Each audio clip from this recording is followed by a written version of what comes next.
이제 사도행전 24번째 15장의 말씀을 함께 나누게 될 텐데요. 사도행전 15장은 초대교회의 여러 모습들 중에 안디옥 교회와 예루살렘 교회의 모습을 잘 기록하고 있습니다. 14장과 15장 사이에 우리가 적지 않은 시간이 흘렀다는 것을 볼 수 있는 게 14장 바로 앞장 마지막에 제자들이 함께 오래 있으니라 라고 얘기하죠. 오래. 정확한 기록으로 정확한 연대 어느 정도 시간인지는 알지 못하지만 안디옥 교회가 세워지고 본문의 예루살렘 회의가 열렸던 시간은 그로부터 한 6, 7년, 즉 안디옥 교회 설립 6, 7년, 그리고 예루살렘 교회가 세워지고 성령 충만하고 예루살렘 교회가 세워진 지가 한 15년에서 20년, AD 46년 7년경에 예루살렘 교회의 모습을 두고 보니까 선배 교회와 신흥 이 안디옥 교회 사이에 일어난 일에 대한 본문이 15장에 기록되어 있습니다. 15장을 읽으면서 14장과 15장 사이에 제자들과 함께 오래 있으니라고 오래 있는 그 시간 즈음에 갈라디아서가 기록되었다라고 보면은 조금 되니까, 그래서 지금쯤 갈라디아서를 읽으면 바울이 어떤 고민을 했는지, 안디옥 교회가 어떤 문제를 겪었는지를 알게 되고요. 참 고무적이게도 우리 여러 순 중에 한 순이 8월 공개를 해도 되죠. 8월 31일 날 갈라디아서 읽기를 한답니다. 뭐 6장밖에 안 되니까 한 자리에서 읽으면 1시간도 안 걸리지만 같이 짧게 공부하는 시간을 갖고 그러면서 유명한 강사를 또 초청을 하셨더라고요. 네, 누군지 알려드리지 않겠습니다. 8월 31일에 갈라디아서 공부가 있는데 한 순에서 시작하지만 사모하는 자들 오셔서 갈라디아서를 함께 공부하는 것도, 사도행전을 이 서신서 따라서 공부하면 신약 3분의 1 이상을 읽을 수 있다라는 장점이 있습니다. 그렇게 보면 좋겠고, 아무튼 이 15장은 전체적으로 안디옥 교회의 할례와 관련된 논쟁과 그 논쟁의 결론을 말하고 있습니다. 그래서 갈라디아서에서는 할례와 관련된 이야기가 많아요. 갈라디아 5장 2절부터 4절에 보면, 보라 나 바울은 너에게 말하노니 너희가 만일 할례를 받으면 그리스도께서 너희에게 아무 유익이 없으리라. 내가 할례를 받는 각 사람에게 다시 증언하노니 그는 할례를 받는 사람, 율법 전체를 행할 의무를 가진 자라. 율법 안에서 의롭다 함을 얻으려 하는 너희는 그리스도에게서 끊어지고 은혜에서 떨어진 자로다. 할례와 율법을 가지고 갈라디아서에 많이 이야기하고 있기 때문에 이 안디옥 교회가 딱 이 상황에 봉착했다라고 보면 되고요. 안디옥 교회의 상황을 보면요, 교회가 계속 부흥했어요. 1차 전도 여행을 통해서 이방인들이 예수 믿는 것을 보고 하나님께서 역사하시는 것을 봤습니다. 많은 어려움 속에서도 성공적으로 복음을 전했고, 그리고 돌아와서 안디옥에서 그 교회는 탄탄하게 부흥을 했습니다. 그래서 제법 오랜 시간 안디옥 교회에서 목회를 담당하고 있는데, 그런데 어느 날 이 유다 지역 예루살렘에서 온 어떤 사람이, 이 사람은 15장 25절에 의하면 사도들이 보내지 않았다고 그래요. 자기들끼리 안디옥 교회로 갔습니다. 그렇게 나와 있지 않습니까? 24절에 우리의 지시도 없이 나가서 말로 너희를 괴롭게 했다라고 얘기를 하고 있지 않습니까? 그러니까 이 예루살렘에서 어떤 사람들이, 일단의 무리들이 안디옥에 와서 말씀을 가르친 거예요. 허락도 없이. 그 내용이 뭐냐면 할례를 받지 않으면 구원을 받지 못한다라는 내용이었어요. 예루살렘 교회에서 왔고, 그리고 5절에 보면, 15장 5절에 보면 이 사람들의 신분은 바리새파 중에 어떤 믿는 사람들이에요. 바리새파로 있었다가 예수를 믿는 사람이니까, 이 소위 말해서 믿음 생활이라고 하는 것을 구약 성경 때부터 정통적으로 하는 사람, FM인 거죠. 부모의 세대 때부터 바리새파, 어렸을 때부터 모세 오경을 달달달 외우고 율법을 알고 있는 그런 사람들이었기 때문에 이 사람들이 가르치는 가르침은 상당히 영향력이 있었습니다. 그리고 할례에 대해서 꽤나 강력하게 가르쳤고, 그것들이 사람들에게 계속 가르치니까 만나는 사람마다 할례 받았습니까? 할례 받았습니까? 김 집사님이 할례 받으셨어요? 청년들 할례 받았었어요? 5학년 때 한다고 하던데 지금 군에 갔다 왔는데 아직 안 했죠? 구원의 멸망의 코앞에 놓였습니다. 이렇게 계속 얘기하는 거예요. 끊임없이 얘기를 하는 거죠. 처음에는 바리새파 중에서 믿음이 있는 사람이라고 하니까 기대감이 컸습니다. 신뢰가 생겼어요. 그리고 그들의 가르침은 신선했습니다.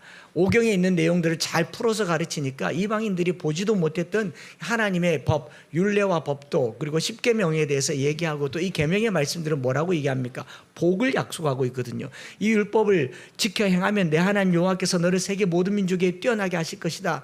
이 모든 복이 내게 임하며 내게 이르니 성읍에서도 들에서도 광주리와 떡반죽 그릇이 몸의 자녀와 짐승 소와 양의 새끼가, 복을 얘기하니까 굉장히 신선했어요. 그런데 어느 한순간에 딱 이르러서, 그런데 할례를 받아야 된다는 거예요. 할례를.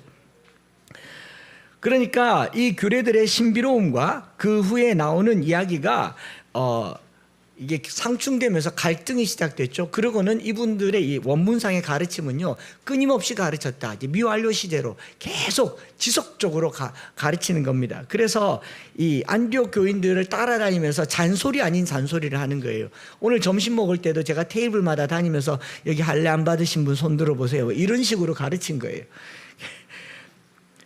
그런데 그 중에 대다수가 이방인인데 할례를 받아야 구원받는다라는 이 말이 굉장히 부담이 되기 시작하는 거죠. 세례도 아니고 성령 세례도 아니고 물 세례도 아니고, 나 세례 받았는데, 아니 세례 말고 할례. 물 세례 받았는데, 물 세례 말고 할례. 나 성령 세례 받아, 성령 세례 말고 할례. 그랬더니 이쪽에서는 말례가 나온 거죠. 나 그거 말례. 신앙에서 이탈하는 사람들이 생기기 시작합니다. 이게 배경이 되어서 갈라디아서를 쓴 거예요. 안디옥 교회가 술렁이기 시작했습니다. 이걸로 말미암아 다툼과 변론이 생겼단 말은 예루살렘에서 온 이 바리새파 사람의 말만 하나의 힘을 얻은 게 아니고, 이 말을 듣고 따르는 사람이 생겼다는 거죠. 어떤 사람이겠어요? 이미 할례를 받은 사람들이 있겠죠. 구원을 보장받은 사람들. 그러니까 이 바리새파 사람의 말을 듣고, 그렇지, 그게 구원이지, 이렇게 얘기하는가 하면 이방인들은 아직 멀었어. 아래 것들, 천한 것들, 아직 구원의 반열에 오르지 못한 사람들, 이렇게 이제 다툼과 분열이 생겼는데 심하게 생겼다. 적지 아니한 다툼과 변론이 생겼다라고 2절에 기록하고 있죠. 그걸 사도 바울은 갈라디아 2장 4절에 그리스도 예수 안에서 우리를 종으로 삼고자 한다. 누가요? 할례파 그리스도인들이 무할례파 그리스도인들을 종으로 삼으려고 하는 거예요. 할례를 받아야 된다. 여기에서 어떤 신분의 계급이 생긴 겁니다. 직급이 생긴 거죠. 이렇게 말한 사람들을 사도 바울이 비판한 겁니다. 그리스도 예수에 다른 복음이 없다. 다른 복음을 전한 자는 저주를 받을 것이다 라고까지 얘기하는 겁니다. 적지 않은 다툼과 변론이 일어났고 결론이 나지 않았습니다. 분쟁의 소지가 될 만큼 심각했던 것 같습니다. 교회가 갈라지고 교회가 분열될 것 같은 상황이 이르렀습니다. 여기 다툼이란 스타세우스라는 말은 폭동, 반란, 소요라는 말인데요. 분쟁, 알력으로 굉장히 심한 표현으로 스타세우스라는 말을 쓰고 있어요. 또 변론이란 말도 제테세우스라는 말도 그냥 이야기하고 논쟁하고 변론하는 게 아니라 학문적으로 깊이 탐구하는 신학적 논쟁이라는 표현으로 번역됩니다. 교인들 중에 이미 할례를 받은 사람은 구원을 확보한 거죠. 얼마나 마음이 안도가 됐겠습니까? 그렇지 않겠어요? 그런데 할례를 받지 않은 사람은 내가 예수 믿고 구원에 이르는 줄 알았는데 갑자기 불안해진 거예요. 왜냐하면 미래에 이르니까 초조해진 겁니다. 그래서 초신자들은 할례를 받아야 할 것인지 말아야 할 것인지 고민을 하고, 또 이방인들 중에는 아예 예수님 자체를 믿어야 될지 말아야 될지 고민을 하는 거죠. 예수 믿기 전에 할례 받아야 되는 고민을 하는 겁니다. 마치 일본에서 복음을 전하면요, 예수를 믿는 것과 세례를 동일시 여기기 때문에 교회 다니는 사람은 있지만 세례교인이 없어요. 일본은 세례교인이 10명이면 자립교회로 여깁니다. 왜냐하면 세례를 줄 때 엄청난 헌신과 신앙의 결단과 공동체의 고백을 요구하기 때문에 거의 할례에 준하는 게 세례인 거죠. 오늘 우리의 세례는요, 군대 가면 빵 한 조각으로도 줄 수 있는 게 세례입니다. 그렇죠? 참 쉽죠. 여러분들이 세례를 아주 진중한 은혜 가운데 받았다고 착각하시지 마세요. 세례 받을 당시에는 대부분 은혜로 받은 줄 믿습니다. 은혜로 받았지 뭐 공부 제대로 했으면, 나는 공부를 제대로 했고 절차와 규례를 따라서 세례를 받았고 그게 나를 구원에 이른다고 한다면 그게 할례파예요. 제가 잘 설명할 테니까 들어보세요.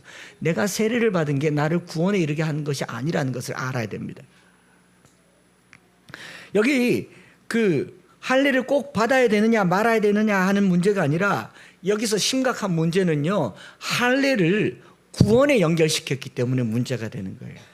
오늘 우리가 세례를 얘기할 때 세례받은 사람이 다 구원받는다라고 생각한다면 그건 착각입니다. 성령으로 세례를 받으라고 얘기하죠. 물과 성령으로 거듭나지 아니하면 하나님 나라에 들어갈 수 없다라고 하죠. 세례라고 하는 것은 교단에서 정한 절차를 따라서 세례교인됨에 합당한 신앙생활의 규범이지, 그게 구원과 직결되면 너무 좋겠지만 아무도 알 수 없기 때문에.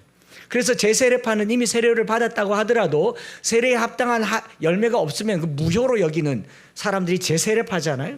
가톨릭에서 세례를 받았어도 무효로 여겼습니다. 근데 우리 개신교회는 그 세례를 또 받아요. 가톨릭 이단이라면서 거기서 받은 세례를 왜 또 받습니까? 세례를 구원과 연결시키지 않는다는 하나의 방증이에요. 그러나 세례가 구원에 이르는 하나의 방편이기는 합니다.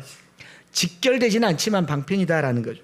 자, 지금 이 시대에 우리가 할례를 구원과 연결짓지는 않지만, 제가 만약에 똑같은 관점에서요, 여러분 세례 받지 않으면 천국 못 갑니다. 오늘 세례 받으셔야 됩니다. 주 예수님께서 지난밤에 내게 감동하셨는데 세례 받은 자만이 천국 갈 수 있다고 말씀하셨습니다. 그것도 엠마오 교회에서 한창수 목사의 세례를 받는 사람만 구원받을 수 있습니다 라고 말한다면 여러분들은 저를 미친놈 취급해야 정상입니다. 신앙이 건강한 거예요. 조금 더 말씀 나눠볼게요. 유아 세례 받은 사람은 구원받습니까? 모태신앙은 구원받습니까? 왠지 내가 모태신앙으로 자랐다라는 말이 왠지 지금 나는 좀 형편없지만 그래도 하나님께서 나에게 약간의 구원의 여망과 여지는 두셨을 것 같은 그런 기대감이 있으십니까? 그걸 가지고 있으면 그놈도 이단이에요. 그럼에도 불구하고 우리 안에는요, 나는 지금 나이롱 신자지만 어머니의 기도로 여기까지 왔다라고 하는 묘한 이전의 신앙의 고리를 잡고 있어요. 이게 할례입니다. 이게 할례라고요. 그러지 않습니까? 제가 후배의 아버지 장례식을 갔는데 그 친구는 이주님과 너무 친한 친구예요. 그날도 장례식장에서 거의 반 짱꼬알라가 돼가지고 저를 보면서 희야 고맙다, 와줘서 고맙다. 내가 지금은 이래 살아도 우리 아버지 어머니가 기도를 많이 해줘가지고 이래 산다. 제가 위로는 하지만 속으로 어쩌라고요. 오늘 우리 안에 생각보다 세례가 우리를 구원에 이르게 할 것이다, 어머니와 아버지의 기도가 나를 구원에 이르게 할 것이다, 모태신앙이 내가 구원을 받을 것이라는 착각이 할례 받는 것과 별반 다르지 않다라는 겁니다. 여기서 시작해야 돼요. 최근까지도 우리 한국교회는 모태신앙과 단대신앙을 구별했습니다. 그거 자체가 교회 안에 신앙의 기준이었어요. 오래 다닌 사람과 새신자 사이에서도 신앙의 경력과 이 연륜을 할례에 준할 만큼 내 신앙의 어떤 경력으로 여겼던 것이 우리의 문화였어요.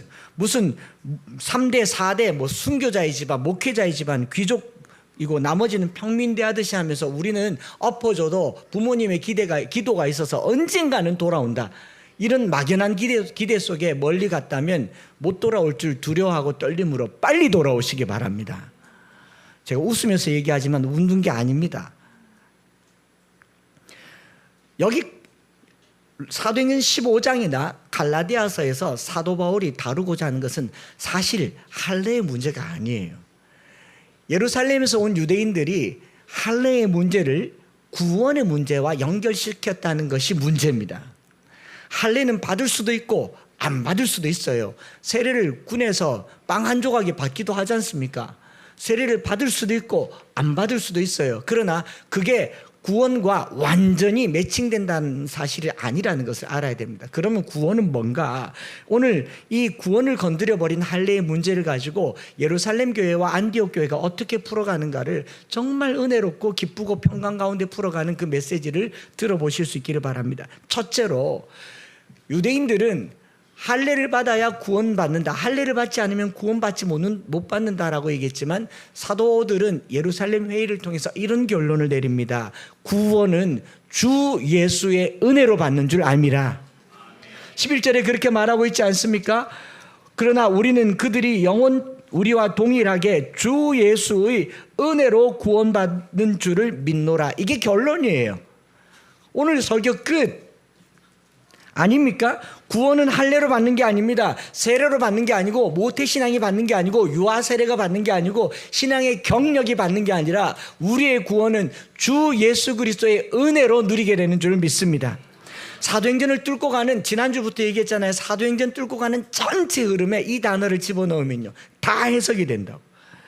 사도행전을 뚫고 가는 한 가지 정서가 은혜라고 했습니다. 신앙생활하면서 겪는 여러 가지 이슈가 있을 수 있어요. 할례가 이슈가 될 수 있습니다. 오늘 우리로 치면 세례가 이슈가 될 수 있습니다. 저기 안상홍 증인회는 안식일을 이슈로 삼아요.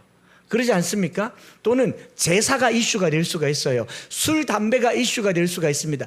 어떤 이슈든지 간에 구원의 이슈가 될 수는 없습니다. 그런 것은 없슈. 구원은 예수 그리스도로만 구원을 얻습니다. 그래서 우리가 구원 얻는 것은 예수 그리스도의 은혜로 구원을 얻는 것이지 어떤 할례, 세례, 경력, 부모님의 신앙 아니올시다. 그래서 에베소서 2장 5절에 허물로 죽은 우리를 그리스도와 함께 살리셨고 너희는 은혜로 구원을 얻은 것이라. 그래서 이 은혜가 늘 내 안에 살아있기를 원합니다. 제가 지난 일주일 동안 새벽마다 기도했어요. 주 예수 그리스도의 은혜가 하나님 우리 성도들에게 있게 하옵소서, 넘치게 하여 주옵소서. 그러므로 할례를 해야 하는가 말아야 하는가는 이슈가 되어서는 안 됩니다. 오늘날 교회 안에서도요 어른과 젊은이 사이에서도 이슈가 있어요. 복장, 여름에 막 쪼리 신고 오고 막 핫팬츠 입고 오고 민소매 입고 오고 이게 구원과 이슈가 전혀 상관이 없습니다. 좀 더 멀리 가볼까요? 타투. 하나님의 말씀을 마음에 새기라고 했더니 웬 그림을 새겼냐. 말씀은 마음에 새겨도 피부에는 그림을 새길 수도 있겠죠. 아파요. 그리스도의 흔적을 이렇게 가졌을 수도 있겠죠. 물론 성경적으로 해석해서 뭐 이게 옳다 그르다 할 수 있겠지만은 그 이슈는 구원과 상관이 없습니다. 우리의 구원은 타투를 했기 때문에 못 받고 안 했기 때문에 구원을 받는 게 아닙니다. 그러니까 막 아이들이 용기를 얻고 이제 이번 주에 난리 나겠지만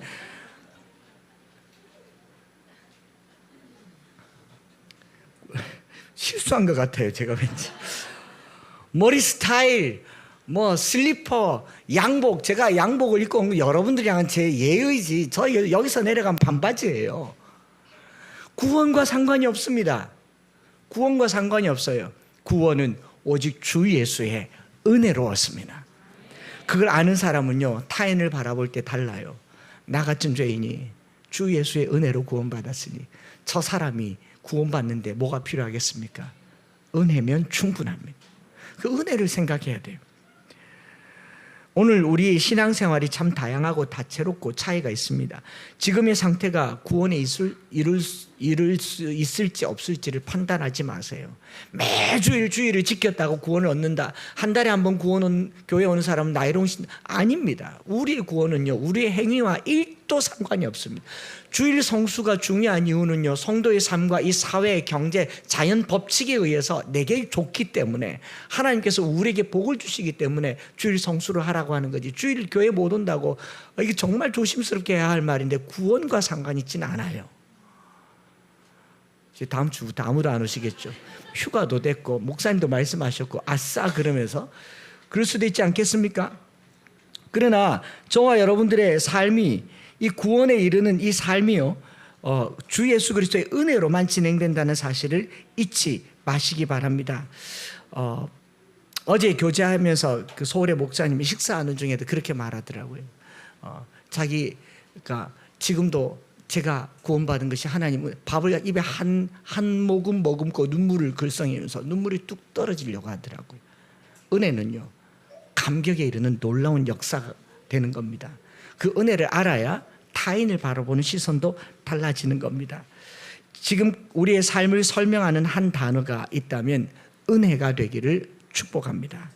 내가 뭘 했다, 내가 지금까지 이렇게 살았다, 그 삶의 결과가 이렇다라는 말을 다르게 말하면 나는 은혜 없이도 살 수 있다 이 말이에요. 모든 삶의 은혜를 씌워보세요. 내가 이만큼 해서 이렇게 살았다는 말은 나는 할례를 받고 살았다, 나는 율법주의자다라는 말과 똑같습니다. 아주 작은 것도 은혜로 여기고 매 순간을 은혜로 여기는 한 주가 되시기를 축복합니다.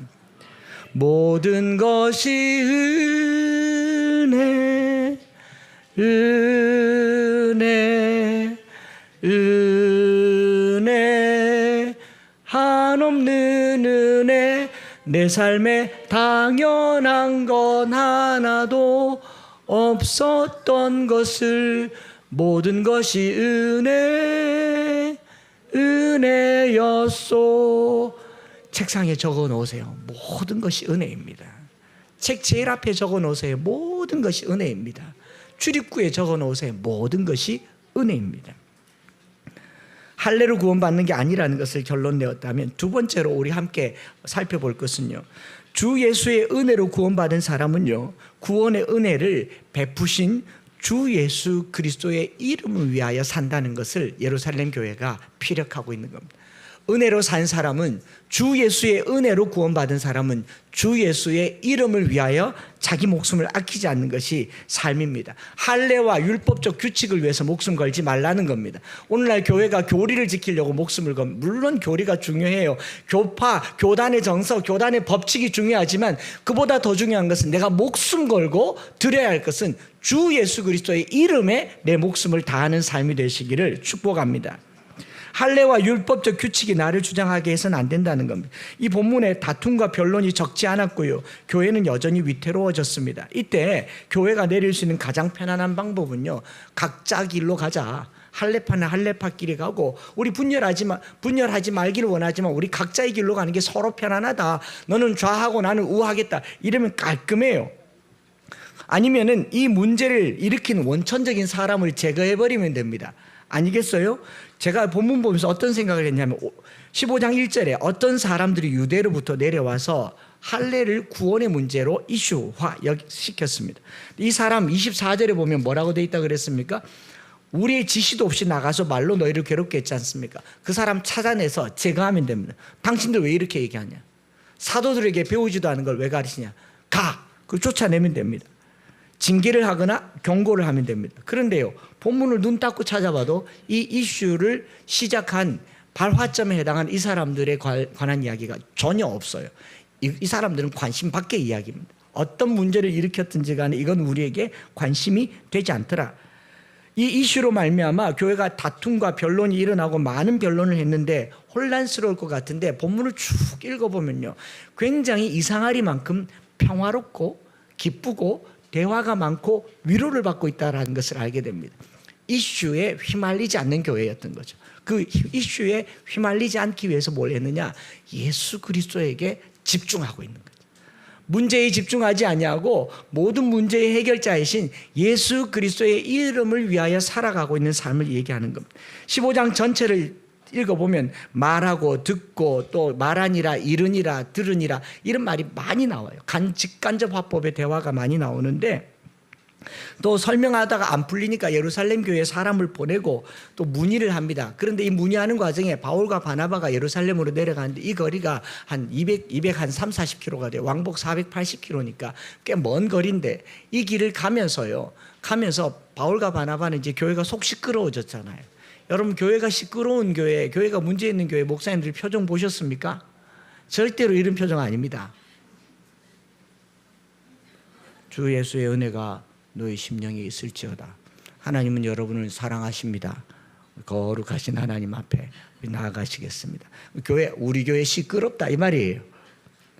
바울과 바나바가 이 시끄러운 이야기를 끌고 예루살렘으로 가는데 그냥 가지도 않아요.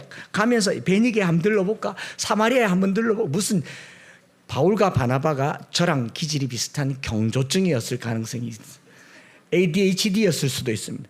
막 신이 나가지고 여기서도 사람들이 예수를 믿었고, 이방인 지금 예수 못 믿을 판인데 할례를 받아야 될까 말아야 할까 하는데 이 사람들이 예수를 믿었고, 그러면서요 더 크게 기뻐하였더라. 뭐라고 적혀 있습니까? 3절 보면 그들이 교회의 전송을 받고 베니게와 사마리아로 다니며 이방인들이 주께 돌아온 일을 말하여 형제들을 다 크게 기쁘게 하였더라. 이렇게 말하잖아요. 이 사람들이 정상이 아니에요. 문제에 집중하지 않고 은혜에 집중하고 은혜를 주신 예수 그리스도에게 집중한 모습을 볼 수가 있지 않습니까? 그런가 하면 예루살렘 교회는 또 어떻습니까? 이 말을 받아든 예루살렘 교회는 안디옥에서 문제를 가지고 오니까 회의를 열어가지고 어디 6살 난 교회가 5, 6년 된 교회가 이렇게 시끄럽게 한단 말인가, 이 문제의 근원이 뭔가 막 권위적으로 하지도 않아요. 문제를 해결하기 위해서 어떤 법적인 절차를 밟지도 않습니다. 많은 변론을 합니다. 7절에 많은 변론이 있은 후에 자기 일처럼 변론을 했다라는 말이에요. 많은 변론한 후에 베드로가 말합니다. 자기가 고넬료의 집에 있을 때 구원받았던 개인의 간증을 얘기해요. 자기 체험을 얘기합니다. 그랬더니 이 야고보가 또 일어나서 성경에는 이렇게 말하더라.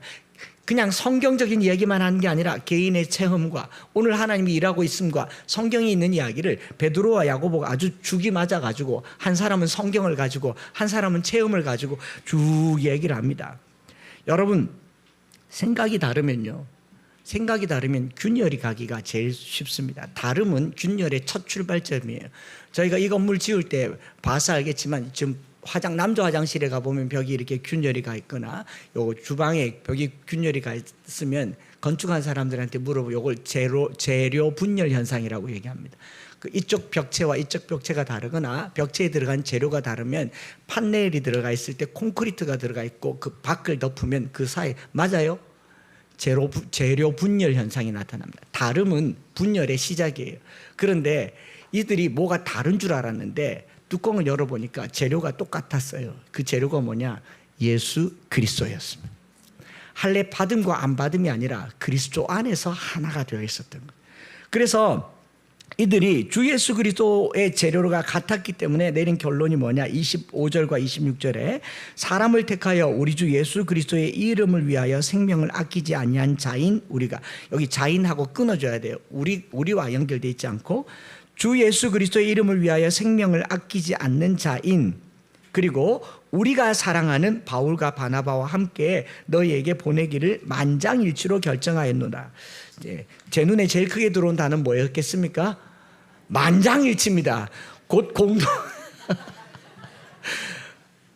갑자기 이걸 보다가 본문을 놓칠 뻔했어요. 와, 이거 은혜가 되는데 하나님이 신비롭게 오늘 만장일치를 주셨다, 뭐 이런 생각할 수 있겠지만 그것과 관계는 없는데 상당히 비민주적이고 독재적이잖아요. 어떻게 의견이 같을 수 있는가, 어떻게 뜻이 모일 수 있는가를 두 가지 기준으로 보죠. 주 예수 그리스도의 이름을 위하여 생명을 아끼지 않는 자. 바울과 바나바를 뭐라고 얘기해요? 주 예수 그리스도의 이름을 위하여 생명을 아끼지 아니하는 자. 그런가 하면 율법을 지키는 자들은요, 할례를 받게 하려고 생명을 아끼지 않는 자, 바울을 죽이려고 생명을 아끼지 않는 자들을 율법주의자라고 했어요. 오늘 우리가 누군가의 반감을 가지면요, 그가 하는 모든 것들을 다 싫어합니다. 우리 야당과 여당이 그러지 않습니까? 우리 진보와 보수가 그러지 않아요. 우리가 대한민국 국민이라는 사실을 잊어버렸어요. 한민족이란 말은 없어져 버렸어요. 우리가 주 안에서 하나 돼야 되지 않습니까? 야당과 여당이 하나 되는 유일한 방법은 두 가지가 있습니다. 월드컵 나가서 우리나라가 4강 결승전에 진출하면 하나가 되고, 아니면 전쟁이 나면 하나가 됩니다. 지금 이 상황은요, 균열의 상황이에요.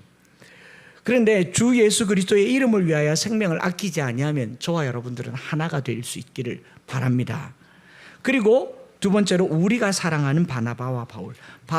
이 예루살렘 교회가 바나바와 바울을 어떻게, 우리가 사랑하는 바나바와 바울, 서로 아끼고 사랑하는 공동체의 기준에 바울과 바나바를 주 예수의 이름을 위하여 목숨을 아끼지 아니하고 우리가 사랑하는 자라고 얘기합니다. 저와 여러분들이 주 예수의 은혜로 구원을 받았으니 주 예수를 위하여 사는 자들 되시기 바랍니다.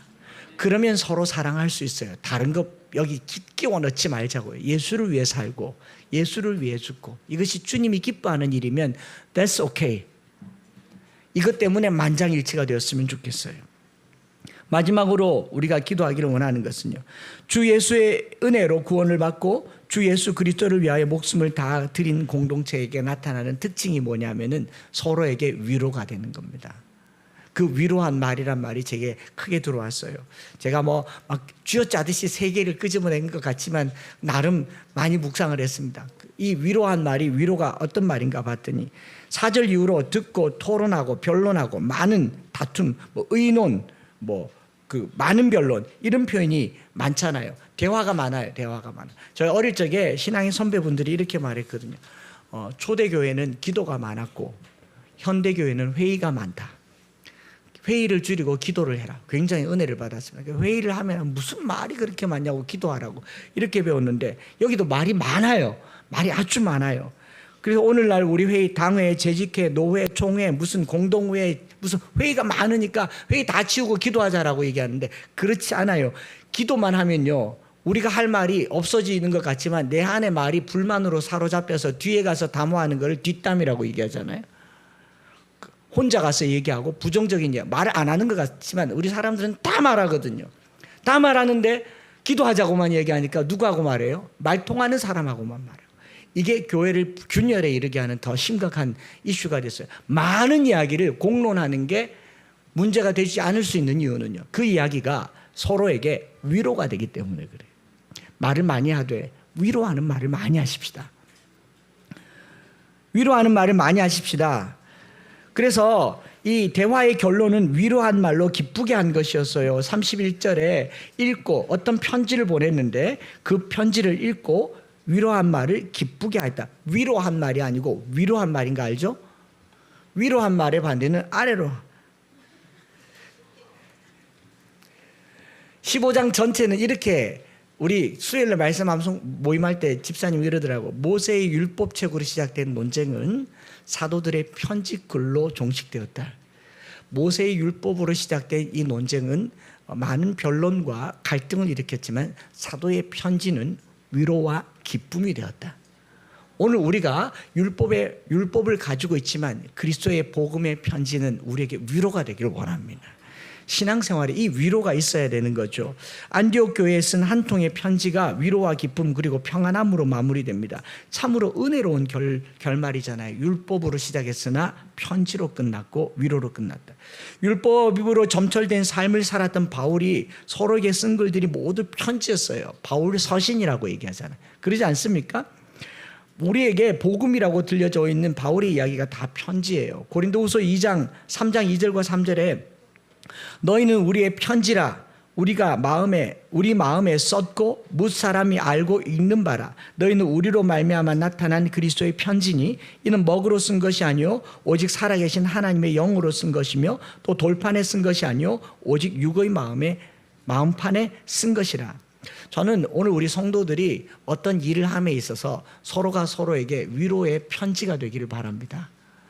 우리의 스토리가 누군가에게 좋은 이야기가 되기를 바라요. 어제도 이틀간 집회를 마치고 이렇게 왔는데 오는데 이제 역에서 사례로 봉투를 주는데 봉투가 두 개가 있어요. 하나는 우리가 아는 화폐 사이즈 크기고 하나는 조금 작아요. 작은 건 편지죠. 제가 뭘 먼저 보겠습니까?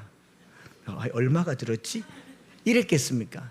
제게 있어서 제일 큰 사례는 그 편지 한 통이에요. 목사님 주신 말씀 한 절 한 절 마음에 새기겠습니다. 꼭 다시 와주십시오.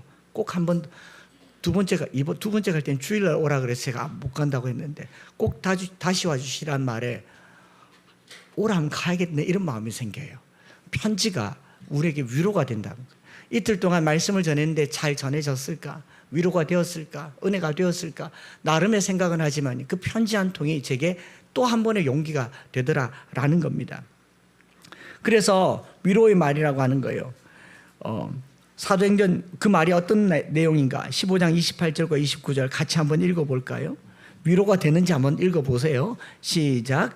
성령과 우리는 이 요긴한 것들 외에는 아무 짐도 너에게 지우지 아니하는 것이 옳은 줄 알았노니 우상의 제물과 피와 목매어 죽인 것과 음행을 멀리할지니라.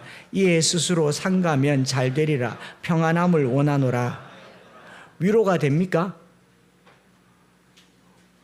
위로도 안 되지만 아래로도 안 돼요. 이거는 위로도 안 돼요. 근데 이게 자세히 뜯어봐야 위로가 된다는 게 뭐냐면 초대교회 지도자들을 이슈로 삼은 것은 할례를 받아야 되나 말아야 되나, 뭐 받지 마라, 받지 마라, 받아라 라고만 얘기하는데 두리뭉실하게 얘기하면서 그것과 구원과 연결시키지도 않지만 우상의 제물, 피채 먹는 거, 목매어 죽인 것을 멀리하라. 또 이거 멀리하라. 여기 우상의 제물과 피채 먹는 것과 목매어 죽인 것과 음행을 하지 말라가 아니고 뭐라고 합니까? 멀리하라란 말은 하지 말라를 란 말과 온도차가 어때요? 좀 부드럽죠? 가급적이면 하지 말라 이렇게 들리지 않습니까? 그 다음 뭐라고 얘기합니까? 스스로 삼가면 잘 되리라. 이걸 만약에 율법적으로 쓴다면 그거 하면 지옥 가라고 말해야 되잖아요. 목매어 죽인 것과 우상의 제물과 피해 먹는 것, 음행을 하면 지옥 간다라고 말해야 되는데 이 요긴한 것이라고 얘기하고 스스로 삼가면 잘 되리라. 평안이 있을지어다 멀리하라 이렇게 말해요. 저는 이 말이 위로의 말이라고 생각합니다. 이게 왜 중요한가를 제가 잠깐 설명하고 이 말씀을 마치려고 하는데, 초대 예루살렘 교회에서 권위 있는 결정치고는 상당히 물타기를 잘했습니다. 저희 교회가 물타기를 잘한다고 소문이 나지 않습니까? 어려운 것도 쉽게 말하고 또 행동하기 어려운 것도 작은 것부터 실천하게 하는 이런 은혜가 있잖아요. 이게 초대교회에서는 용납이 안 되는 이야기일 겁니다. 좀 설명을 드릴게요. 실제 이방인들 사이에서 구원을 논하기가 쉽지 않은 게, 로마가 세계상을 정복하면서 각 도시마다 한복판에 뭘 만들어 두냐면 만신전이라는 걸 만들어 둡니다. 만신전, 판테온이라고 해요. 모든 신들을 만들어 두는 것. 우리 만불상이라고 하잖아요. 불상 만개 두는 것처럼 만신전은 각양 신들이 있어요. 왜냐하면 정복한 그 도시 사람들의 종교심을 달래기 위해서 너희 신도 괜찮다고 맞아들이는 신이 있어요. 저희가 로마에 갔을 때 봤어요. 그 만신전이 어떤 곳인지 보세요. 사진이 없습니까? 여기가 앞에 모자 쓴 저희 집 둘째, 여기가 판테온이라고 하는 만신전입니다. 그 다음에 안에 들어가 보면 각양신들이 이렇게 두루두루 있고, 그 다음에요. 한 번만 더 봐요. 예. 와, 다른 게 보이지 않네요. 그 다음에요. 네, 배경이 보이지 않습니다. 그 다음에요. 이게 천정에 구멍이 뚫렸어요. 하늘로. 근데 이걸 그 디카프리온과 다빈치가 설계를 했는데 비가 새지 않답니다. 비가 오는데 위로 환기가 되어서 건축공학적으로 만들어서 비가 떨어지지 않는데 위로 바람이 막 빠져나가서, 저기 저 구멍에 사진을 찍었는데, 판테온이라고 하는 게 로마가 다스렸던 도시 한복판에 다 있었습니다. 그러니까 우상에 죽인 거, 우상의 제물 피채 먹는 거, 목매어 죽인 거, 이 말은 뭐냐면 너희가 예수님도 믿지만 다른 신도 섬긴다라는 말이에요. 이거 용납이 됩니까? 용납 안 되는 일이잖아요. 그러니까 당시에 이방인들이 예수 믿을 때는 보험 들듯이 이 보험을 이중수혜를 받듯이 하나님도 믿고 다른 신도 믿습니다. 요 똑같은 현상이 일본의 복음 전하면 나타나고요, 인도의 복음 전하면 나타나요. 좋으니까, 일단 좋으니까 바짝 하나님도 받고 바알도 받고 뭐 코끼리도 받고 다 받는 게 만신전 사상인데, 사도들이 뭐라고 얘기하냐면 그 절대로 안 된다라고 말해도 시원찮은데, 마치 우리 한국교회 초기에 제사는 안 됩니다, 우상 숭배는 안 됩니다라고 강력하게 말했던 것처럼 안 된다라고 말해야 되는데, 이 요긴한 것들을 가급적이면 멀리하고 스스로 삼가하면 평안할 줄 아노라 이렇게 얘기를 하는 거예요. 삼가면 잘 되리라. 사실 말이 안 되잖아요. 제가 여러 번 생각을 해봤어요. 왜 이게 위로가 되었을까? 왜 이게 위로가 되었을까? 생각을 해봤는데, 잘 들어보세요. 예수가 그리스도인임을 선포하면, 예수의 은혜로 구원을 얻으면 다른 신이 들어올 자리가 없는 줄 믿습니다. 그러나 내가 예수를 받아들이면 내 안에는 다른 신이 들어올 자리를 계속 여지를 두더라고요. 예수 그리스도의 은혜로 구원받은 사람의 그 마음에는 다른 신이 들어올 자리가 없어요. 내가 명품백을 가졌는데 짝퉁을 10개, 20개 물론 자랑삼아 가질지 모르겠지만, 명품을 가졌으면 다른 거에 눈을 안 기울이면 제가 다른 자전거 안 봐요. 워낙 좋은 자전거를 받았지 않습니까? 자전거 방을 지나가지를 않습니다. 지나가죠. 지나가는데 보지를 않아요. 주 예수를 가진 사람은요, 주 예수 그리스도의 큰 은혜를 누린 사람은 다른 것들을 저절로 멀리하게 될 줄 믿었던 겁니다. 그리고 1세기의 가장 큰 정서는요, 예수 그리스도만 주로 불렀기 때문에 다른 주를 버리는 문화가 빨리 정착됐어요. 강제로 하지 않았습니다. 자율적으로 했어요. 그런데 그 자율 안에 주 예수 그리스도의 은혜가 넘쳤다라는 겁니다. 저는 이 위로한 말이 서로에게 기쁨이 되었던 것처럼, 오늘 저와 여러분들이요, 서로의 신앙생활에 가만히 매의 눈으로 보면 저 사람은 저렇게 살아서는 그 직분자로 적당하지 않아, 저 사람은 저렇게 살아서는 구원받은 사람으로 적당하지 않아, 저 사람은 저렇게 살면 안 돼, 몸에 온통 문신 가지고 어떻게 구원을 얻겠나 싶어도요, 주 예수의 은혜로 구원받는 줄 믿으시기 바랍니다. 집회할 때 제일 앞에 어떤 형제 자매가 있는데 나중에 들었어요. 하나는 레즈비언이고 하나는 그 게이라고 얘기를 했어요. 교회로서는 받을 수 없는 상황이었을는지 모르겠는데 목사님이 그러더라고요. 예수님이라면 어떻게 하셨을까? 예수님이라면 어떻게 하셨을까? 그 앉아서 은혜 받고 기도하는데 그가 누구인지 아무도 아는 사람이 없었어요. 나중에 목사님 말해서 알았어요. 저도 몰랐어요. 너무 은혜 받고 자기 스스로 뭔가를 결단하는 것 같아 보였습니다. 결과는 제가 모릅니다. 그러나 그들에게도 주 예수의 은혜가 필요하다는 사실이죠.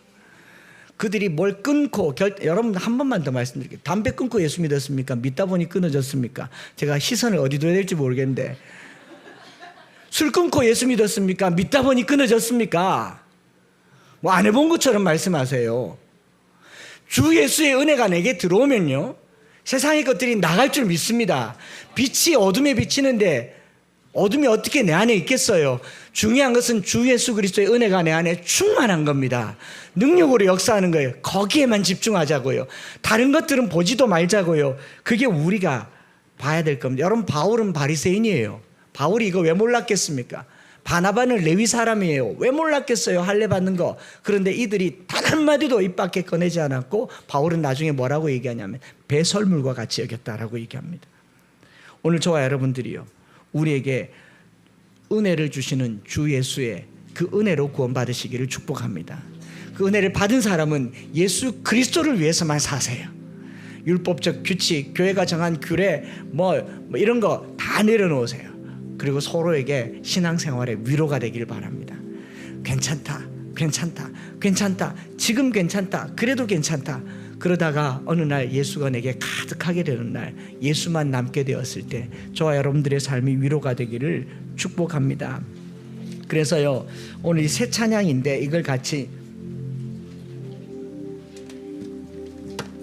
배워보려고 하는 것은 우리가 영접했던 그때의 모습을 생각하며 감사로 가득하네. 여러분 예수님 처음 믿었을 때 얼마나 잘나서 믿었습니까? 성경 한 10번 믿고 성경 한 10번 읽고 믿었습니까? 그냥 얼떨결에 와이프 차 태워주려고 왔다가 믿었습니까? 누구라고 생각하지 마세요. 우리일 수도 있다고요. 여러분들이 예수 믿는 게 교회 오래 다녀서 예수 믿게 됐습니까? 모태신앙이어서 믿게 됐습니까? 우리가 예수 믿었을 때 예수님을 영접했을 때 그 모습은요 오로지 주의 은혜로 믿었습니다. 주님께서 나를 만나주신 거잖아요. 그래서 감사로 가득하네. 그래서 도망하려 하지 않는 내 모습들을 확신하며 기대로 가득하기를. 또 조명숙 사모님이 기대 찬양을 오늘 우리 함께 선곡했는데 그 기대가 예수 믿었을 때의 기대죠. 그래서 우리가 다시 주께 나가네 감격의 그 자리로 어떤 이슈나 문제가 있을 때 상황이 있을 때 주님만 바라봅시다. 주님의 은혜를 추구합시다. 그리고 서로에게는요 위로가 되기를 바라요. 서로에게는 위로의 말을 하고 바라보기는 주님을 바라보는 오늘 하루 한 주가 되기를 축복합니다.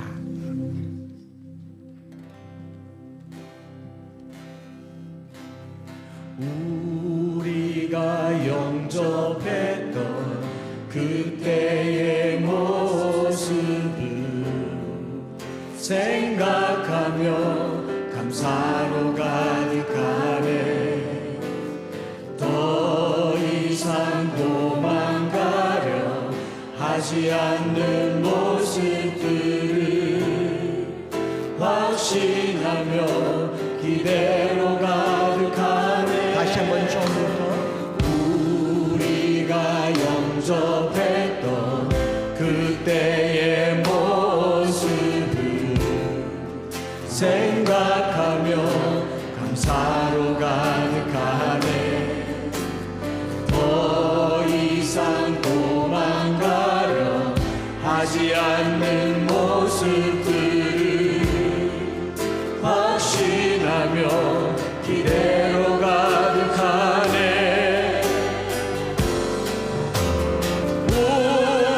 우리 다시 주께 나가네. 감격의 그 자리로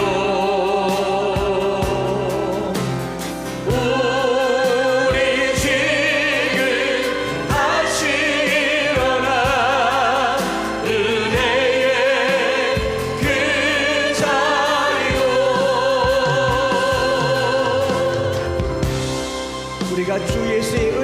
만든다는 것을 안다면 지금 내가 좀 부족하고 지금 내가 어떤 문제에 직면했을 때요, 문제를 해결하려고 하지 말고 은혜 주시는 주님께 집중하세요. 주 예수의 이름을 위하여 산다면 서로에게 위로가 되는 삶이 되기를 원합니다. 여러분, 은혜가 충만할 때요, 바라보는 것만으로도 감사해요. 감격이에요. 그 감격이 회복되도록 다시 한번 고백하겠습니다. 우리가 영접했던 그때의 모습을 생각하며 감사로 가득하네.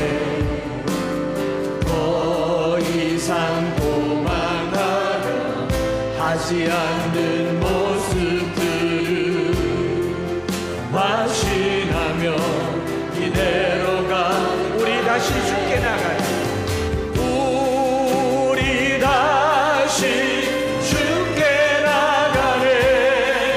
감격의 그 자리로 우리 지금 다시 일어나 은혜의 그 자리로 우리 다시 주께 나가네. 우리 다시 주께 나가네.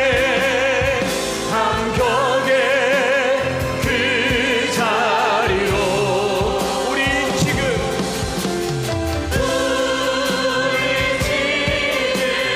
다시 일어나 은혜의 다시 한번 고백합시다. 소원하는 그 기쁨의 권민을 원합니다. 우리 다시 주께 나가네. 감격의 그 자리로 우리 지금 다시 일어나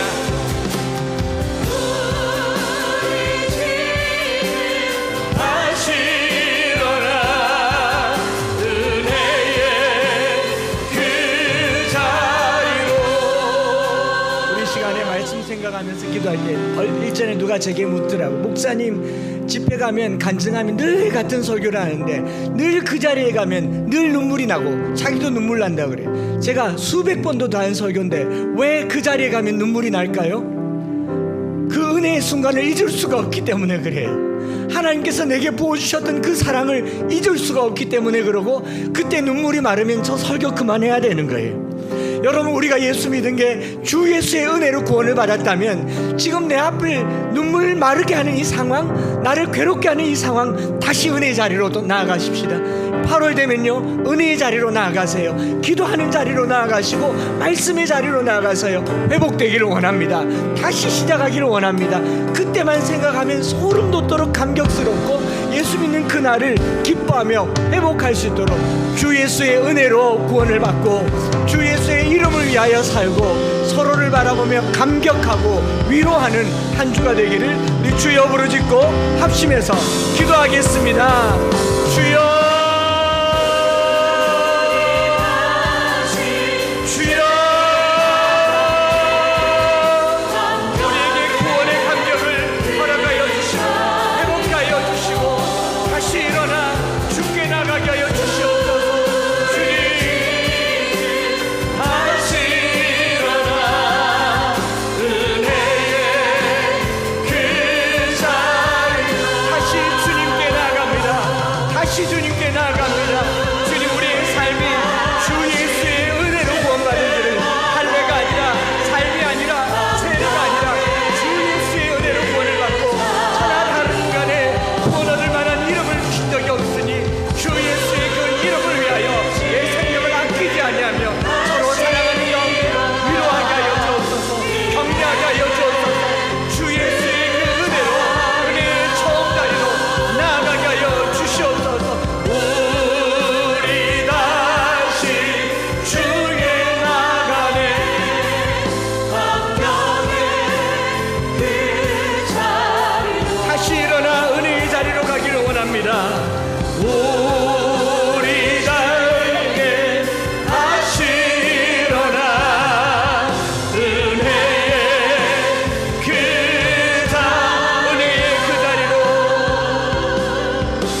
사랑하는 하나님, 오늘 우리가 구원을 얻은 것이 내 안에 어떤 의로운 행위로 말미암은 것이 아님을 확신하며 믿습니다.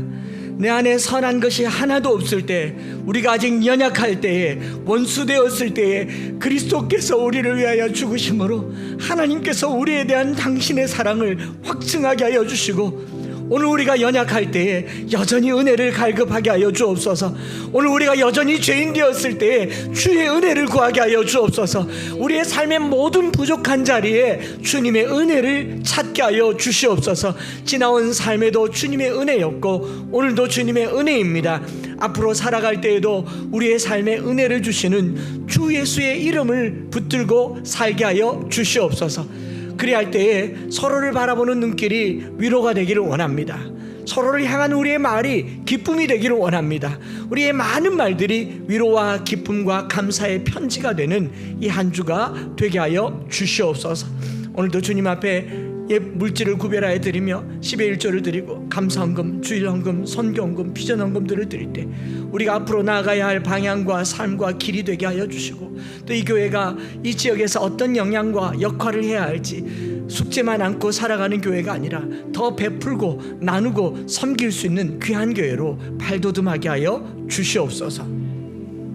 주 예수 그리스도의 크신 은혜와 아버지 하나님의 변함없으신 사랑하심과 성령 하나님 위로 교통 충만 역사하심, 주 예수의 은혜로 구원받은 우리가 주 예수의 이름을 위하여 살며 서로에게 위로하고 서로에게 기쁨과 격려가 되기를 소망하는 사랑하는 모든 형제자매들 머리 위에 이제로부터 영원토록 함께 있을지어다. 아멘.